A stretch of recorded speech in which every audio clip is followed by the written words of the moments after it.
Hey guys, Tara from Sofia Gray here, and in today's video, I'm going to take you on a trip to the dark side, or should I say afterlife, as we explore a rare and peculiar fetish known as spectrophilia. What is spectrophilia? In the movie The Sixth Sense, Bruce Willis was haunted by the phrase, "I see dead people." But what if someone told you, "I have sex with ghosts"? You'd likely be troubled in an entirely different way. While having sex with ghosts is virtually impossible, people with spectrophilia are sexually aroused or find sexual pleasure from spirits and ghosts. And some go as far as to claim they have had sexual encounters with a ghost or spirit. The entire concept behind this fetish is quite controversial, since there's obviously debate over whether or not ghosts are even real. If you're a non-believer, then it may be hard for you to get on board with this idea. If instead, you believe in spirits and find vampires and demons fascinating, mysterious, or straight up sexy, then you could probably relate to this unconventional fixation. And to complicate things even more, spectrophilia also describes a sexual attraction to objects in a mirror. While this may seem unrelated, the fact that the images you see in the mirror don't really exist, and technically neither do ghosts, this concept starts to make a little bit more sense. History and reports of explicit ghost encounters. Humans are naturally curious and fascinated by the supernatural, so it's not all surprising that ghosts and spirits could trigger some pretty intense sexual feelings, especially for those who believe that the spirits of their loved ones linger after death. In early Mesopotamian culture, male demons said to engage in sexual activities with sleeping women were referred to as incubi. Succubi are the female counterparts of this horny demon known for seducing sleeping men. Victims of these sex-driven spirits were believed to conceive witches that spanned both the supernatural and real worlds. One of the most well-known cases of spectrophilia occurred in 1970, but is more disturbing than it is arousing. A woman and her sons reported encounters where a spiritual force, or human-like fog, would rape her in her sleep, despite the sons' efforts to stop it. According to the family, this entity was made up of 3 different ghosts, 2 smaller ones that held her down while the third, larger creature would assault her. This chilling encounter was turned into the 1982 movie, The Entity.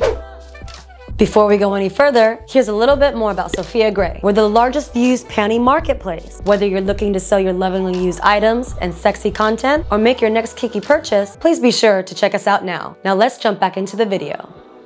How does sex with a ghost work? People who claim to have experienced a spectrophilia encounter describe it as more of a touch or presence rather than a true physical encounter. Think of it like guided masturbation, with a spiritual force helping you pass the finish line. This brings me to another related phenomenon known as psycholagny, or the ability to achieve an orgasm without genital stimulation. Similar to a wet dream, some people are able to achieve orgasm while sleeping. Although this doesn't explain spectrophilia or the vivid episodes reported by believers, if you believe what dreams are possible, it's not a far cry to also believe that a spiritual entity could deliver an intense, satisfying sexual experience. Spectrophilia and mainstream media. As with most things, the media has glorified spectrophilia to a certain degree. If you've ever seen the movie Ghost, or the dark and sexy vampires depicted in the hit movie franchise Twilight, you know what we're talking about. Somewhere between cat kissing Casper in the 1995 children's movie and the explosion of the internet, human interest in the supernatural has shifted to something inherently sexual. Online forums, movies, and TV series have all normalized the idea of humans and spirits crossing over, falling in love, and getting it on. So, if you find yourself fantasizing about an unknown entity bringing you endless pleasure, you're not alone. And there you have it, an inside look at the spooky yet satisfying world of spectrophilia. If you still have questions or a story about your own out-of-this-world experience, leave a comment below. If you found this video helpful, give us a like and subscribe.